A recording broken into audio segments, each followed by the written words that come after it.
départ. Alors vous êtes très fort, et ça peut bien pour nous parce que vous tournez souvent pendant cette phase de calme dans la région. Oui, ça d'agréable en soi, exactement. Et là, vous êtes avec votre fils aujourd'hui. Je suis avec mon fils. Ouais. C'est intéressant pour quelqu'un qui a joué autant de rôles de type hyper méchant, dur, de voir à quel point tout le monde vous adore, c'est stupéfiant quand même. C'est parce que les gens savent tous les gens. Merci beaucoup, mais je pense que le public a le don de double vue. C'est vrai que vous êtes comme les journalistes, d'ailleurs.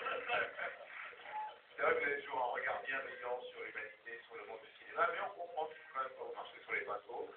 Sinon, ça peut changer. Alors c'est vrai qu'on parlait tout à l'heure de Cannes, qui était un défi pour Charlotte et pour vous, ça n'a pas été la même chose. Il y avait déjà eu autre chose avant. Il y avait le Subway, il y a eu le Grand Bleu, qui était une aventure à cacher le rénal. On va voir les images de l'époque. Vous aviez des costumes rajoutants. Regardez comme vous êtes beau. Oui, alors. Ensuite, vous êtes revenu dans le cinéma. Musique de Pop d'ailleurs. Le temps est pas si vite. Vous étiez stressé pour les premières montées des marches là, pour le Grand Bleu?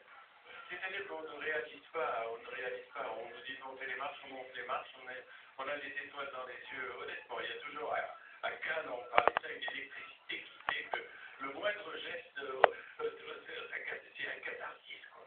Et on vous demande de nager en apnée, là maintenant, vous ne le faites pas. Alors donc, vous avez un contrat. Hier soir, vous êtes venu pour la première fois en 2003 avec André Téchinet pour les égarés, et je crois que vous aviez fait un repérage des lieux avant de monter les marches. Est-ce qu'il allait voir comment c'était fait, non? La veille. La veille. Ouais. C'est moi qui ai dit ça. Ouais. Que la veille, vous étiez venu voir les marches pour se dire, bon, tiens, voilà, les ont telle hauteur, comment c'est fait. Non, j'ai peut-être inventé quelque chose à l'époque pour. Ou peut-être que vous avez un petit peu plus. Ou alors, non, c'est pour la légende en fait. Je m'en souviens pas. C'est peut-être ça. Ouais. Mais il est plus que moi, apparemment, malgré son jeune âge. Combien de fois, Gaspard? Ah non, moi je suis venu 2 fois. Je suis venu pour le Téchinet, puis je suis venu pour un certain regard avec Gustave Sass. J'ai trouvé un film de Laurent Tuet qui s'appelle Le Premier Cercle. Le Premier Cercle, c'est dans l'histoire, c'est celui de la famille, celui de vos proches. Ça se déroule ici, évidemment, il y a des voitures de luxe. Vous êtes, si j'ai bien compris, parce que c'est en tournage, donc on va pas, on ne sait pas trop, vous allez nous dire, vous êtes un peu chef d'une mafia arménienne, voilà. Et j'ai un conflit avec mon fils. Vous êtes à Milo Malakian. Milo Malakian, oui, c'est moi. Et là, c'est mon fils, André Malakian. Et pourquoi il ne veut pas devenir mafieux, le fils? Et donc, vous le saurez. Alors, racontez-nous la fin. Mais quand on commence à jouer les pères de jeunes acteurs, comme Gaspard, ça flanque un coup, on se dit, bon, alors.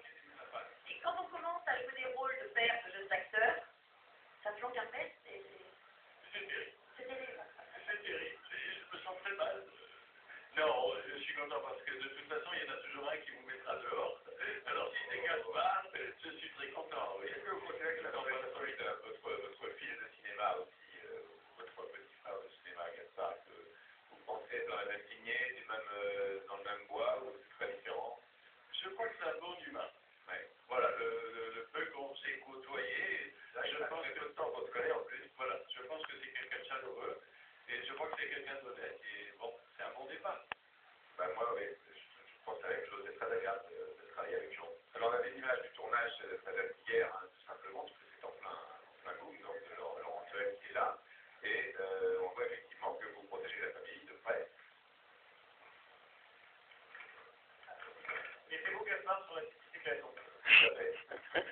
Et vous êtes fatigué de bosser, là, vous tournez à Biot, je crois, à quelques kilomètres d'ici, vous travaillez alors que tout le monde monte les marches, fait la fête. Je parle des comédiens, c'est que travailler. Non, mais c'est du travail de dire à Cannes aussi pour les comédiens, de parler ici, c'est du boulot. Merci, absolument. Mais c'est vrai que quand on vient, là, maintenant, on est venu ce soir pour ce grand journal, et c'est vrai que quand on est là, on se dit, ah, ça me manque, et puis j'ai des tas de copains et de copines qui sont là, donc... Vous avez eu encore des films? Pas du tout. Non, pas vraiment, un tournage, pas juste rapidement, il y a un petit message de Maïna, je comptais pour vous. Je tâcherai de rattraper mes points perdus. Ah oui, parce que lorsque on fait quelque chose de pas trop bien, j'allais dire on rate un petit peu la scène, on n'est pas à fond, alors je dis moins 15 points. Donc c'est un petit jeu qu'on a entre les deux. Alors là, c'est Aina Giocante qui est aussi dans le film, et il y a Sami Bouachi